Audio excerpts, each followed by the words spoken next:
Que queremos ver qué está ocurriendo a esta hora en Francia, en la localidad de Vesoul. Estamos junto a Pablo Cuéllar, editor internacional, quien estuvo en aquella instancia donde el chileno Nicolás Cepeda fue condenado, ni más ni menos que a 28 años de cárcel por el crimen de quien fuera su polola, Narumi Kurosaki. Pablo, juicio de apelación que se ha iniciado esta mañana.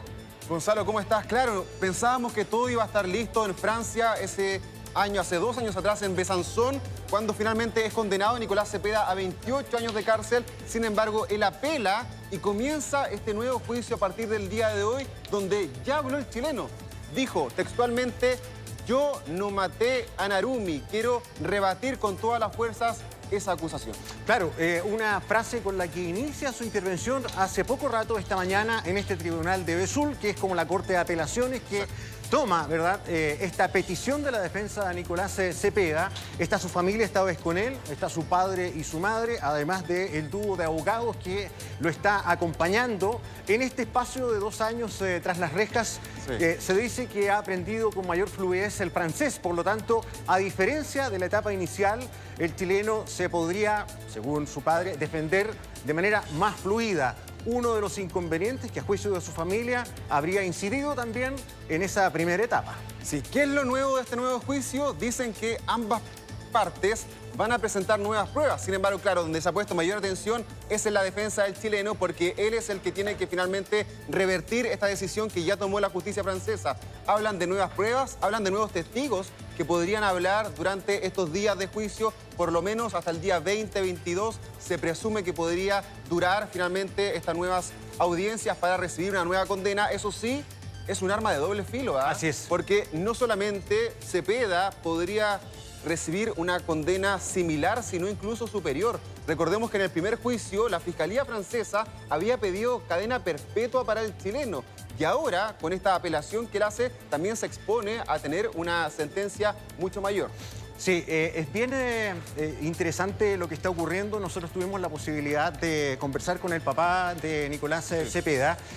Siempre hay que considerar que la posición de un padre o una madre frente a algo que le ocurra a su hijo tiene ese grado de subjetividad.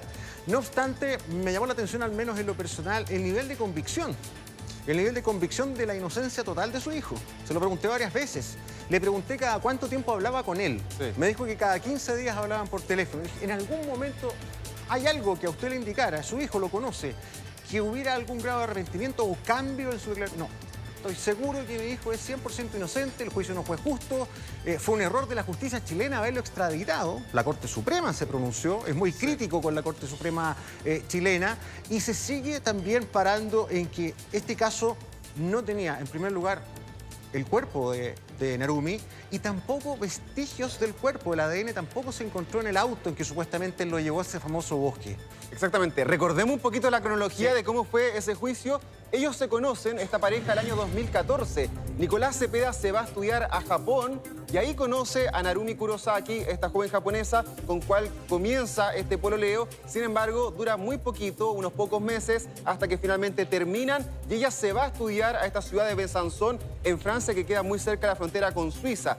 Ahí siguen las comunicaciones entre ambos. Cepeda se dice que él era muy celoso, era celópata, que generalmente le mandaba muchos mensajes, que le decía que no debía estar con ninguna otra persona más, que finalmente él era el único con cual debía estar. Sin embargo, rompen la relación, pero Cepeda llega a Francia a buscarla, a verla. Estuvo varios días incluso durmiendo en un automóvil que él arrendó fuera de la residencia universitaria donde estaba Narumi, hasta que al final se encuentran aquel año 2015, donde es Cepeda la última persona que ve con vida a Narumi en un restaurante y finalmente ahí comienza esta desaparición. Bueno, es lo que también la familia quiere demostrar, que dicen que no es así. Hay testigos que quieren que sean profundizados en esta investigación, porque uno de ellos asegura que vio a Narumi bastante después de la fecha en que supuestamente se produce su homicidio. Pero vamos rápidamente a Vesoul, vamos al tribunal. Ahí está nuestro equipo, nuestra corresponsal Gabriela ya debe estar conectada con nosotros. A ver, Gabriela, ¿qué está pasando a esta hora? ¿Ha terminado este primer día de este juicio de apelación? Buenos días. Hola, muy buenos días. Último minuto.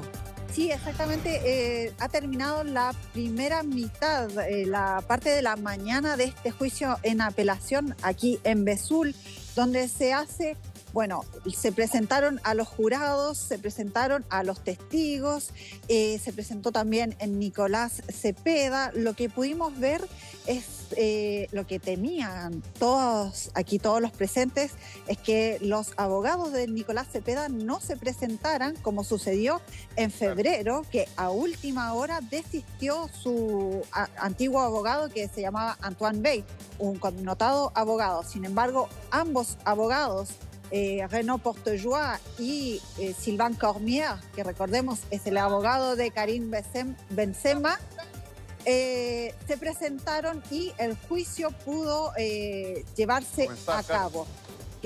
Exactamente. Entonces, ¿qué es lo que pudimos ver en esta mañana? Que se hizo un llamado a nuevos testigos por la parte de la defensa. 3 testigos nuevos, entre ellos Said Nemeri, quien afirma que vio a Narumi Kurosaki el 11 de diciembre, es decir, 6 días después de que se notificara como desaparecida. Este es un testigo que no había sido escuchado en el primer juicio y que podría cambiar un poco, podría hacer, a lo mejor, dar un vuelco en este proceso en apelación de Nicolás Cepeda. También se dice que habrá nuevas pruebas, que el tracker del auto de Nicolás Cepeda va a ser explotado, es decir, que en el primer juicio solamente se usaron los datos del celular, de las antenas, exactamente, y es ahí donde hay un periodo de 2 horas o 1 hora y media en que no se puede detectar a Nicolás Cepeda. Y se dice que este tracker nos traería nuevas pruebas que tal vez podrían disculpar y también ir en el sentido de la defensa de Nicolás Cepeda. ¿Gabriela? También ¿sí? Sí, a ver, ¿cómo viste, antes de seguir avanzando en estos antecedentes importantes que nos estás entregando, cómo viste a Cepeda llegar a este tribunal? ¿Cómo viste la familia? Porque, a ver, tienen una expectativa bien alta, sin perjuicio que uno observe el escenario, está muy complejo y uno puede preguntarse válidamente de antemano, a ver, ¿qué podría cambiar? ¿Qué podría realmente hacer un giro en una decisión ya tomada por esta justicia, ¿no? Que es bien contundente, son 28 años de condena? Por supuesto. Lo que ellos están buscando, bueno, Nicolás Cepeda, hay que decir que lo que había trascendido es cierto, él se está expresando en francés en estos momentos, se dirige directamente al presidente, a los abogados en francés y él, bueno, no sé si saben lo que él dijo, yo les voy a contar. Él, las palabras textuales las dijo en francés, pero yo se las traduzco en español. Ajá. Dijo que rebato con todas mis fuerzas los hechos de los que se me acusa y dijo, volvió a reiterar que yo no maté a Narumi. Entre las pruebas, ¿cuál es la defensa de Nicolás Cepeda? Se apunta a un vicio del procedimiento, es decir, que la investigación no haya sido hecha de manera imparcial, de que se haya trucado pruebas, de que no se haya interrogado a todas las personas que había que interrogarse y que en el primer juicio no se hayan llamado a todos los testigos, que solamente se hayan llamado a los testigos que afirmarían la tesis del fiscal y de los abogados acusadores.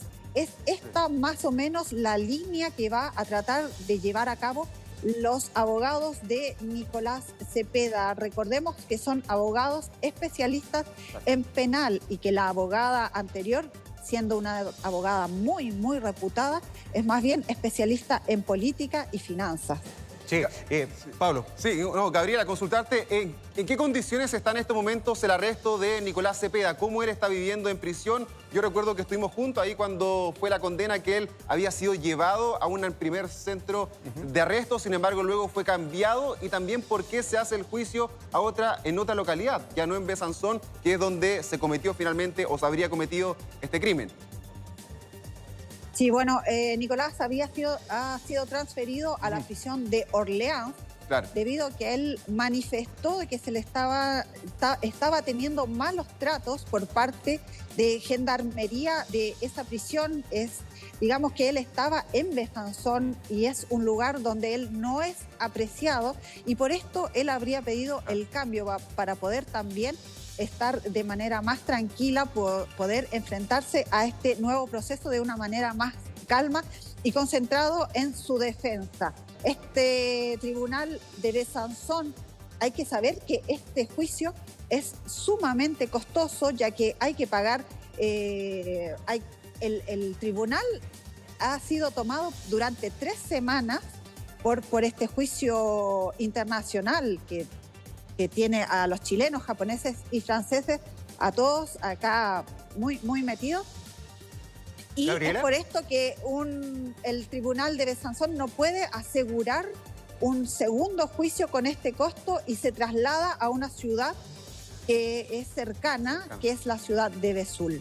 Sí, Gabriela, a mí me llamó mucho la atención en la conversación que tuve con Humberto Cepeda, con el padre de Nicolás. La posición férrea que tienen ellos como familia. A ver, uno tiene que entender lo que decíamos delante. Un padre, una madre tiene una visión, por supuesto, comprensible, pero muy subjetiva de un hijo.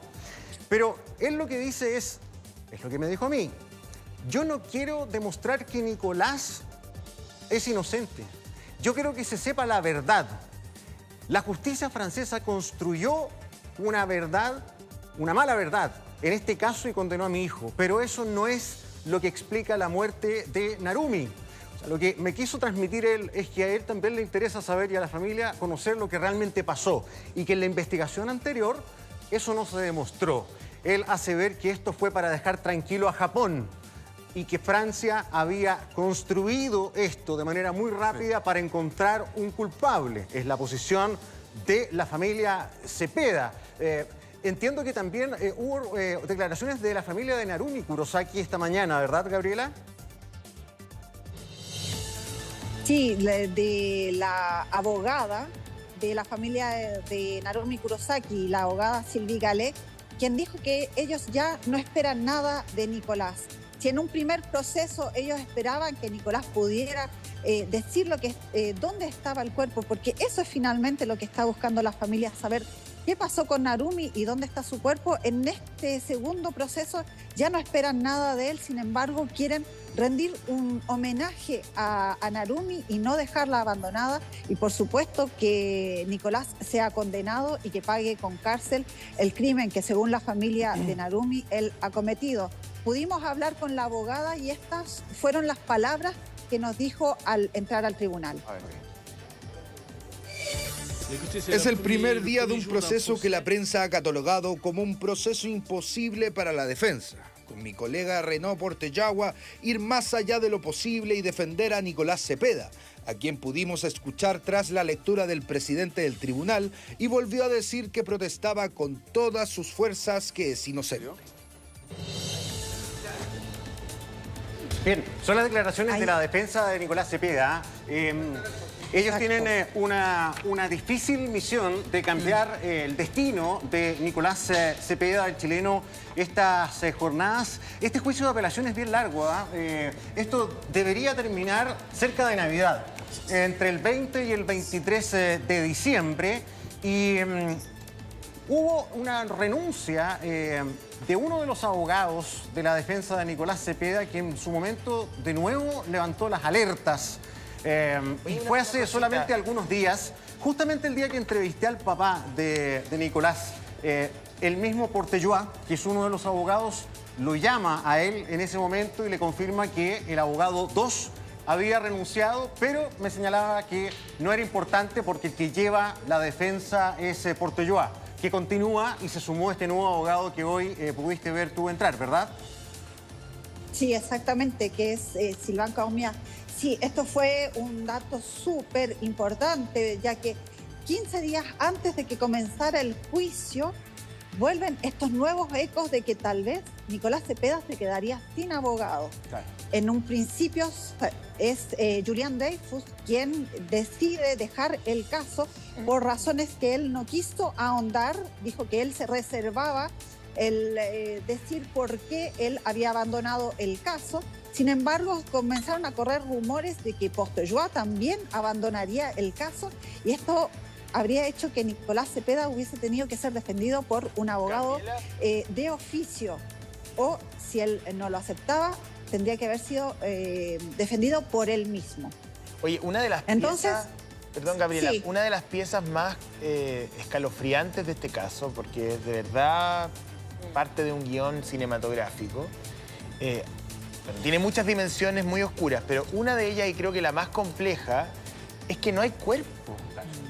Oye, es que no nos podemos perder de vista de que hay una víctima, pero no hay cuerpo. O sea, no hay un cuerpo, no hay una prueba de que esa mujer esté muerta, básicamente. Ok, hay pruebas, pero todas son dudas razonables, pero no ha habido ni un indicio, ni un zapato, ni un accesorio. La policía francesa buscó por todos los rincones posibles. José, perdón, aprovecho de saludar a la Gabriela, ella también está la Natacha con nosotros, a Pablo y Alberto Precht. Oye, si no hay un certeza de la muerte, lo que dijo la abogada que lo defendió a él en Chile. O sea, si hay un crimen aquí, hay un crimen perfecto. Alberto Precht está con nosotros. Es como el crimen perfecto. O sea, tú asesinas a una persona, no sé si fue este chico o no, no tengo idea, eso lo determinará la justicia, y no aparece el cuerpo. Es como el escenario perfecto para el criminal. Ahora, perdón, antes de ir con Alberto, recordemos que hay muchos casos que tienen sentencia y culpables sin que aparezcan los cuerpos, sin ir más lejos lo que ocurrió en el pasado reciente aquí en Chile. El tema es que aquí, además de no haber cuerpo, los peritajes que se hicieron, por ejemplo, al maletero del famoso auto donde supuestamente se acusa a Cepeda que sacó a Narumi el cuerpo y lo escondió cerca del bosque y lo habría lanzado a un río. Pero se perició esa maleta entera, Alberto. Creo que le sacaron hasta el forro, todo el recubrimiento. No encontraron ni una traza de ADN, es lo que me decía el papá. O sea, no hay nada. Sí, bueno, claramente se puede condenar a un homicidio sin cuerpo, sí. Puede. De hecho, ocurrió en el primer juicio. 28 años. Y obviamente esto se hace con lo que se denomina la prueba indiciaria. Es decir, hay determinadas actitudes, determinadas cosas que las podemos ir relatando, que te van indicando de que esta persona podría efectivamente ser el homicida. Y entonces, cada una de esas piezas son las que la Fiscalía francesa logra demostrar en este primer juicio y logran llevar a esta condena. Por ejemplo, ¿dónde estaba la localización del celular de Narumi? No, si yo pienso... Por ejemplo... Hay una serie de elementos que van a ser considerados en el juicio. Yo no estoy diciendo con esto que no se vaya a llegar a una sentencia. Probablemente con toda la dificultad que significa, finalmente se va a probar su inocencia o su culpabilidad. Lo que estoy diciendo, y esto desde el punto de vista más cinematográfico... Sí, claro.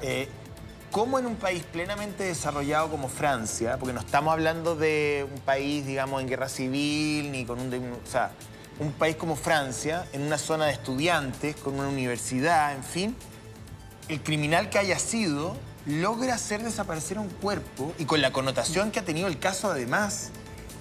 O sea, me parece demencial. O sea, no sé si me explico. No, claramente es demencial y por eso... lo que hace la Fiscalía francesa es llegar a una teoría que permita la desaparición del cuerpo. Es decir, la asfixia y después, posteriormente, haber tirado este cuerpo a un río que llega a una represa, entiendo yo, donde efectivamente encontrarlo sería muy, muy difícil. Entonces, claramente existe una tesis, esa tesis la van a seguir defendiendo y va a ser bien interesante lo que digan estos nuevos testigos, porque hasta aquí no habían habido nuevos testigos, con excepción de una de estas personas que, de hecho, entrevistamos acá en el Mucho Gusto hace mucho tiempo y que nos daba un relato demasiado consistente, Pero digamos. Tengo una duda con ese testigo, Pablo, que tú también estuviste ahí cubriendo el caso. Gabriela nos decía que, claro, hoy día se presentó un nuevo testigo que decía que había visto a a Narumi el 11 de diciembre, día después de que se reportara esta desaparición, que ya cumple más o menos 8 años. Este testigo yo creo que lo había escuchado antes, que había dado algún tipo de declaración, ¿no? Que la había visto en un restaurante, que le había preguntado cuál era su nombre. ¿Ese caso o esa declaración no se había tomado en cuenta antes? No se había tomado en consideración dentro del juicio. Sin embargo, esta persona había hablado ya en medios de comunicación franceses, había hablado también con la defensa de Cepeda. Sin embargo, no había sido partícipe de este mismo caso. Oye, importante puntualizar lo que ustedes decían. A mí me tocó estar en Besançon en el primer juicio y es una ciudad súper chiquitita. Yo sé que ahí José hablaba de Francia, pero es bastante acotada y el terreno como boscoso es gigantesco. O sea, es propicio para hacer desaparecer. Es un lugar donde prácticamente rastros. no hay cámaras de seguridad, no se ve policía en las calles. es como estar en una localidad y por eso finalmente yo creo que eso fue facilitando a lo mejor de que esto no se supiera. Pero Ahora, si fue él, perdón, no sé, pero Sí. si fue él... Es que, claro, hay una arista que es judicial, pero yo me pongo en la parte más humana. Y digo, si fue él, la frialdad. exacto. O sea, la frialdad para hacer desaparecer el cuerpo. Bueno, hay varios informes psiquiátricos, psicológicos. De hecho, la familia ahora también dice que va a entregar un nuevo informe, pero los primeros son bien lapidarios en contra de él. Oye, creo que es necesario como ir recordando también algunas de las pistas y pruebas que finalmente entregó la Fiscalía en el primer juicio para realizar esta condena contundente contra Cepeda, pese a que no hay cuerpo del delito. En primer lugar, la relación entre ellos ya no estaba y él, de todos modos, viaja a Francia, se reúne con ella, estuvo varios días fuera de la residencia universitaria. La ve, fue la última persona que ve con vida a Narumi, se encuentra con ella. Las personas que estaban en la residencia universitaria escuchan gritos la noche que ella desaparece. Él arrienda un automóvil cuando viaja a Francia. Este mismo automóvil es georreferenciado por los lugares donde anduvieron. Se encuentra que hubo material de tierra tanto en la puerta de él como en la maleta de Cepeda. Cuando Cepeda deja Besanzón, se va a un supermercado donde él compra fósforos, líquido acelerante y también cloro. Luego él viaja a Madrid a reunirse con su primo. Ahí los celulares, lo que decía Alberto, la geolocalización del celular de Narumi se ve también visible en España. Luego la familia de Narumi recibe una serie de mensajes que para ellos eran indescriptibles o no muy bien redactados en japonés. Incluso muchas personas hablan supuestamente con esta familia. Sin embargo, ella decía, esta no es Narumi la que me está conversando. ¿Quién era? Y después, nunca se supo. Aparece un amigo que dice que justamente Nicolás Cepeda le pidió una traducción al Exactamente, japonés. y luego viaja la familia de Narumi aquí a Chile a hablar con Nicolás Cepeda. Nicolás Cepeda tampoco decía atenderlo. No, o sea, ¿Me dejas puntualizar en una de las pruebas que tú das el tema del cloro, la benzina y los fósforos? Porque Nicolás, ¿qué dice? Yo compro benzina porque temí quedarme sin benzina y para entregar el auto como me lo habían entregado en el aeropuerto. Lo mismo me dice el papá, perdón, Luego- me dice que su hijo había trabajado en algún momento en un rentacar o algo así y era parte como de su costumbre Claro, llevar estaba muy combustible. preocupado. Igual es Pero caro, bueno, estamos pero hablando bueno, no sé. en Francia, uno supone que habría acceso a combustible.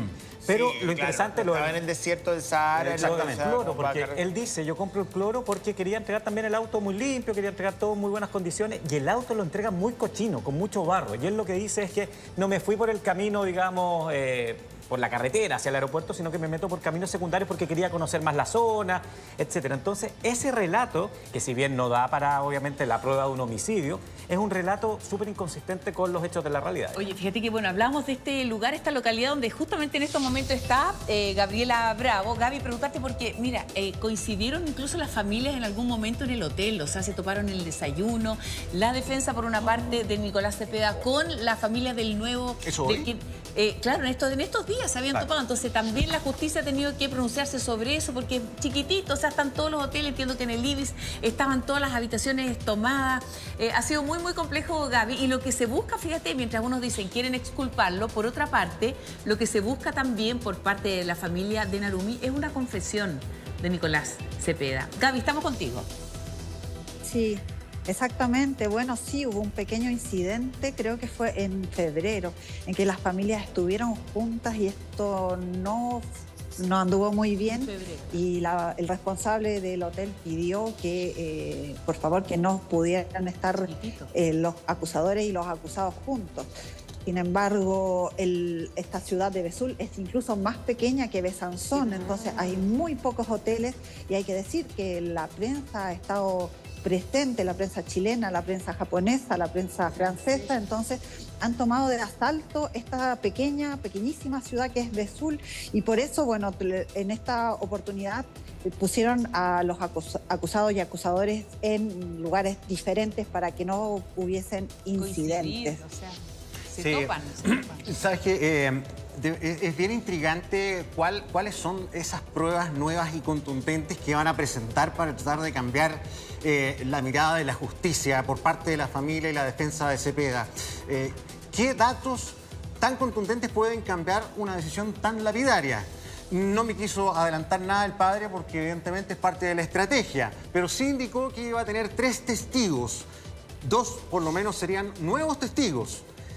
Me dio la impresión que uno de los testimonios podría ser una persona que trabajó en el rentacar, que fue la que recibió el vehículo cuando se lo devuelve Cepeda y que en un primer momento habría señalado que el vehículo venía con restos de suciedad, con tierra, que para la justicia era una prueba de que estuvo en el bosque. Pero parece que esta persona cambia de opinión y que ahora diría lo contrario, que el auto se había retornado realmente en perfectas condiciones, limpio, sin ningún tipo de vestigio distinto. El padre me decía, tú comprenderás que si una persona comete un crimen, lo primero que va a hacer es lavar el auto y tratar de dejarlo impecable, no con barro. Bueno, por ahí, son puntos que uno escucha... Pero ese es un contrafactual difícil, porque efectivamente si un testigo de un rentacar dice eso, los rentacar normalmente se deja una bitácora de cómo se recibió el vehículo. Claro, exacto. Y hay que recordar algo, que el documento es el único testigo que no se corrompe. Todos los testigos pueden cambiar de opinión, pero el documento no puede cambiar de opinión. ¿Y ese documento está? Yo supongo que debería estar. Claro, esas son las grandes preguntas. Ahora, Si yo estuviera al otro lado, haría eso. ¿Y Bueno, cuándo se muéstrame el van documento. a presentar? Porque entiendo que hoy día dieron a conocer quiénes son los testigos nuevos, pero todavía no han hablado, ¿no? No. Gabriela debe saber. No. ¿Habló algún testigo hoy día? No. No. Nadie ha hablado, solamente Nicolás Cepeda. Se dio la lista de testigos que fueron llamados. Y ojo, porque el primo de Nicolás Cepeda no quiso dar testimonio, no quiso que se le incluyera en este juicio. Él fue a dar una declaración al tribunal de Ñuble en Chile, pero él no quiere que se mencione ni su dirección, ni dónde trabaja. Porque recordemos súper importante. ¿Por qué es importante el primo? ¿Por qué el primo, Gabriela? el primo quien había dado una declaración en España sobre que se utilizó en el primer juicio para decir que Nicolás Cepeda le había preguntado cómo moría una persona por asfixia, que había hablado de Narumi En Barcelona. en pasado, que le había dicho una frase que a él le quedó en la cabeza, que era, estaba mirando el mar y dijo, ay, a Narumi le hubiese gustado estar acá. Como en Como pasado. hablando en pasado de ella. Y eso fue exactamente. en España, ¿no? En España. Sí, lo que pasa es que Esas fueron las declaraciones testimonio, que se le tomaron en España. El testimonio del primo de Nicolás Cepeda, yo creo que es una de las cosas que eventualmente peor le pueden jugar. Porque claro, Nicolás pasa por ahí, el primo también estaba haciendo una pasantía de estudios en Barcelona. Le pregunta si había estado con Narumi y Nicolás le habría dicho que no la ha vuelto a ver, lo que era mentira porque había estado con ella. Y segundo, le piden estas explicaciones bien extrañas que le llaman la atención a él de cómo reaccionaría un cuerpo al momento de la asfixia. Medicina. Sí, estudia medicina. Y le preguntamos al padre Nicolás y dice que no se quiere referir a lo del primo porque hay antecedentes desconocidos que tienen que ver con la salud del primo. Desacreditar al testigo. Pero ¿en qué momento aparece, para ir ordenando esta historia que tiene muchos pasos, ¿no? Pero, Alberto, ¿en qué momento aparece el primo? Después de que Nicolás Cepeda Una vez que Nicolás entrega el auto en el rentacar, él se va a España. Sí, Y en se encuentra España con su primo. se encuentra con su primo. que estaba haciendo una pasantía en España. En Y Barcelona. ahí también se supone que también está el rastreo del celular de Narumi. Claro. Que eso es muy interesante porque Narumi nunca entró a España o no hay ningún registro que haya entrado a España. Sí. Y ahí es cuando se da esta conversación con el primo que están efectivamente sui generis, si es que efectivamente hubiera sido así. Oye, perdón, pregunta, ¿puede estos 28 años incluso aumentar? Porque cuando uno pide una revisión de un caso, cuando uno pide nuevos, no sé, entregar nuevos antecedentes, aportar con testigos, o sea, también la otra parte dice, bueno, se abre la investigación nuevamente, se agregan diligencias, pero a lo mejor estos 28 años podrían transformarse En perpetua, Por bueno, ahí. Y entiendo que el Ministerio perfecto. Público va a presentar, el Ministerio Público francés va a presentar nuevas pruebas también para reafirmar su caso. Evidentemente este es un caso, y José lo decía, es un caso que tiene una debilidad, que es No hay la cuerpo. ausencia del cuerpo. Claro, vamos a escuchar declaraciones que Gabriela pudo obtener durante esta mañana, justamente de la familia de la defensa de Nicolás Cepeda. Escuchemos. Ya llevamos 7 años y aún no se dan. Nadie puede asegurar de que Narumi hoy día está fallecida. Científicamente no se puede. Y eso es lo que es lo más grave de todo esto. Estamos en el siglo XXI. No puede ser que en un país tan desarrollado como en Francia se culpa a una persona por 28 años a través de una hipótesis. No puede ser. Esa narrativa... Es relevante lo que asegura ahí también el padre Nicolás Cepeda, Humberto Cepeda. Él no acepta que con tan poco haya habido una condena.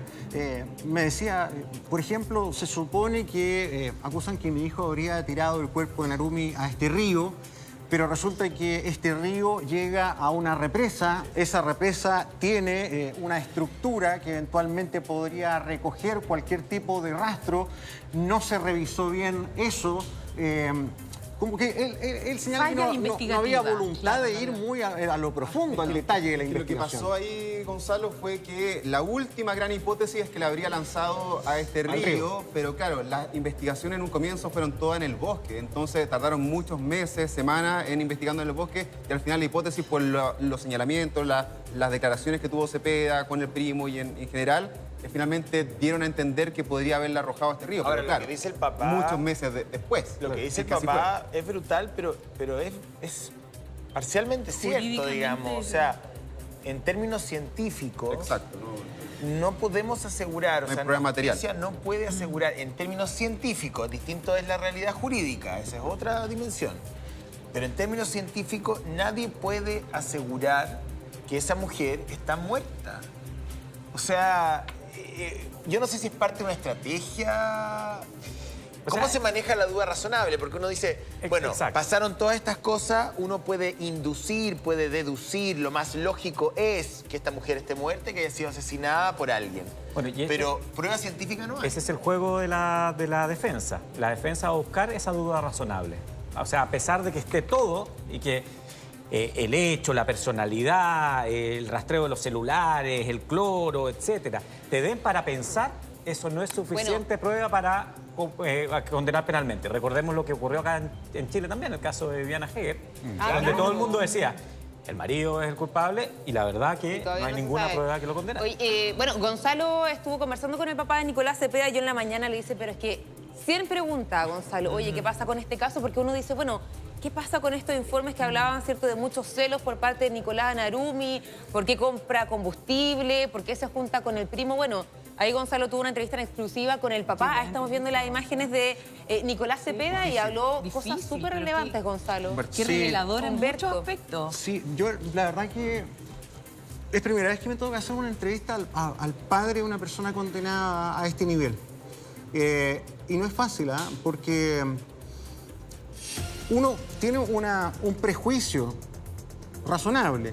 Estoy entrevistando al papá del culpable, que de antemano debe tener una visión distinta, ¿no? ¿Cómo lo hago para que él entienda la postura? Lo hablamos mucho antes de la entrevista, más de una hora. Es que yo creo que debe ser dos entrevistas muy difíciles a los padres de Narumi, si es que se hace, o sea, pierden una hija. Y acá también estamos hablando de papás que están perdiendo, o sea, imagínate, se va 30 años preso. Y diste en el clavo. Justamente porque cuando él cede a esta conversación, fue cuando yo le dije, mire, yo creo que acá hay dos familias que están destruidas. Primero la de Narumi, porque esa hija murió. Y no me gustaría estar en los pies de ustedes como familia de estar atendiendo el caso de un hijo condenado en una justicia ajena. Dicho eso, la justicia francesa ya se pronunció respecto a su hijo y es culpable. Y no solo eso, la justicia chilena también. Sí, claro. Y eso no hay que perder de vista. Y él está muy, digamos, crítico de la Corte Suprema de Chile. Porque cuando se pide la extradición de Nicolás estaba acá en Chile, no hay que olvidarlo. La Corte Suprema chilena dice, tomando el expediente que le manda Francia, sí, nosotros también pensamos que es culpable y se manda a Nicolás Cepeda a Francia. En algún momento se rechaza la extradición, creo que hubo una jueza la primera vez, después la Corte Suprema... Sí, hay una cosa importante. A mí me ha tocado juicios de extradición y los juicios de extradición son aquellos que tienen el mayor estándar que hay. O sea, extraditar a una persona es súper difícil. Por lo cual, si llegó una sala de la Corte Suprema a esa convicción, o un juez de la Corte Suprema, es porque había mérito para acá. No decreta relativamente culpabilidad, pero está muy cerca de la culpabilidad, porque dice, sí, o sea, efectivamente esta persona merece ser juzgada en otra jurisdicción. Exacto, y eso fue lo que le transmití. O sea, mire, yo lo voy a escuchar, yo sé que usted es el papá, pero acá hay dos decisiones de la justicia gala y la justicia chilena que confluyen en que hasta hoy su hijo sea culpable. Escuchemos parte de esa conversación. Si en esta nueva etapa le entregaran antecedentes, al contrario, porque usted dice llevar antecedentes nuevos, que le demostraran la culpa de su hijo, ¿usted saldría a reconocerlo? Por supuesto. ¿Usted sería capaz de pararse ese día frente al tribunal y decir, ¿sabe qué? Por supuesto. Nicolás es el culpable y también me corresponde enfrentar eso y reconocemos y hasta aquí dejamos todas las instancias? Por favor, ¿sí? Lo digo públicamente, sin ningún problema, yo lo saldría a reconocer. Porque es eso lo que corresponde, porque tiene que ser así. O sea, yo no me veo en una situación de seguir ocultando algo que no tiene sustento. Pero efectivamente, como tú dices, si existen las pruebas concluyentes respecto a la participación de Nicolás en este lamentable hecho, ningún problema. Humberto, ¿no se está afirmando usted en que no hay cuerpo? Eso es otra situación. O sea, lo que yo digo es que el hecho de tener o no tener un cuerpo es una situación que claramente es importante para hacer todas las investigaciones respectivas del cómo, cuándo y dónde, pero eso no es lo único. Nosotros tenemos una serie de otros antecedentes que incluso sin ese elemento tan crucial como el cuerpo, nosotros podemos demostrar de que aquí, a lo menos, hubo una investigación sesgada. Segundo, una investigación mal hecha. Es una investigación que debiera rozar la perfección. Y aquí hay muchas zonas grises, hay muchos eslabones de la cadena que no están bien enganchados. Entonces, frente a todo eso, ¿quién tiene el deber de decirlo? Bueno, el abogado y quien habla, porque si no, esto queda, digamos, en el aire. Ahora, muchas de las cosas que yo he dicho están respaldadas por personas que conocen el tema, conocen el caso. Sí, es parte de la conversación bien larga que tuvimos con Humberto Cepeda. Sí, esto fue hace como 2 semanas, un poquito más de 2 semanas, en la previa al viaje de la familia a Francia. Ellos están ahora allá enfrentando el juicio con su hijo. Es súper difícil, porque uno ve a un padre, pero 100% convencido, tiene pleno derecho a estar convencido de la inocencia de su hijo. Pero no solo eso, sino que de agotar todos los recursos y todos los esfuerzos, todo lo que tienen por defenderlo, a tal nivel que, bueno, el costo de estar en Francia no es menor y la defensa que ha contratado no es cualquier defensa. Tengo una pregunta. Porque fue el abogado actual defensor de Karim Benzema, que es uno de los jugadores mejor pagados del mundo. No debe ser un abogado barato, me imagino. Y el anterior, Antoine Bey, quiero preguntar fue el abogado de Sarkozy. Quizá Gabriela puede a lo mejor ayudarme. Gabriela, ¿hay algún testigo, alguna declaración, algún tipo de conversación? Voy a preguntar una cosa que es brutal, pero es una duda que uno puede tener. ¿Que haya dicho que esta muchacha estaba viva? Porque si la muchacha no está muerta, a no ser que esté en el centro de la tierra, digamos, alguien la tiene que haber visto alguna vez. Pasar, ir, venir, cruzar, en fin. ¿O eso no ha ocurrido? Hay 2 testigos que dijeron haberla visto viva luego de la noche del 5 de diciembre. ¿Quién es? Que es Said Nemery, quien habló con nosotros en el juicio de febrero, que no tuvo lugar, y él asegura que él la vio y que es formal en decir que la vio viva. ¿Y en qué condiciones? Que estaba junto con un militar y que tomaron un tren hacia el norte de Francia. ¿En qué condiciones? Entonces, lo que es que la vio llorando. ¿Ya? Vio una chica asiática, como él la describe, es una chica asiática que estaba inquieta, que estaba llorando, que se veía asustada, y estaban comiendo en un lugar de comida rápida en Besançon, y él habla con ella, porque la ve estar muy inquieta y le pregunta si le pasa algo, y ella le dice que no, y le entrega un pañuelo. le da un pañuelo para que ella ¿Y se quién quite era, las perdón, lágrimas. quién era él, Said? ¿Quién es? ¿Es un militar? Era el Es- militar. No, no, Said es es un mesero. Es una persona... Ah, es un mesero, Ya. entiendo. No, es un guardia, es un guardia de De la discoteca. discoteca, perdón. Ya. Que él dice que ese es su trabajo, es ser fisonomista, acordarse de la cara de la gente por si hay una pelea en una discoteca, no dejar volver a pasarlo. Es que a mí me Entonces, parece que ahí hay un elemento, perdón, Y él, Gabriela. él es sumamente tajante, en Tajante, decir que claro. la persona que él vio es Narumi y que no solamente la vio, no es solamente su cara, sino que habló con ella y ella le dijo que se llamaba Narumi.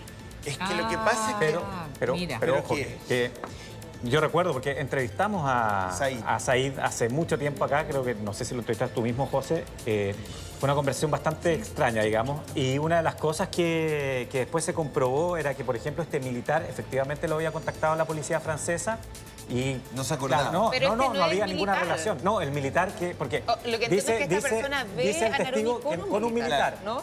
Y se logra después Buscan contactar a este militar, buscan al militar, porque el militar es el que puede explicar. No, pero están las cámaras, sería el todo. nuevo... ¿Pero qué interés podría tener un mesero o un guardia de una discoteca?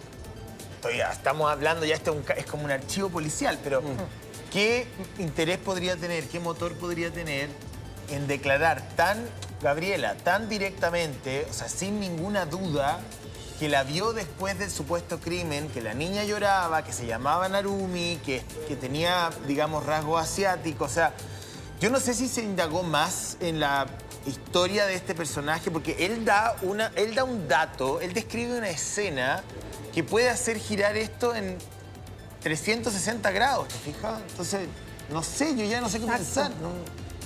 Lo que pasa es que él dice que la policía no lo tomó en serio, que él fue descartado como cuando vio la foto de Narumi en la prensa, fue inmediatamente a hacer una declaración a la policía y que esta no lo tomó en serio, dijo que no, que la chica que él había visto no era Narumi. Desde este momento, digamos que él tiene como una cruzada por decir su verdad. La verdad de esta persona, que es Said Temeri, es que él la vio luego de la noche del 5, que fue el 11 de diciembre, y él asegura, entonces él se puso a indagar, y es esta persona también quien afirma que la policía no ha tomado Ahora, Gaby, testimonio de todas las sí, personas. no toma en cuenta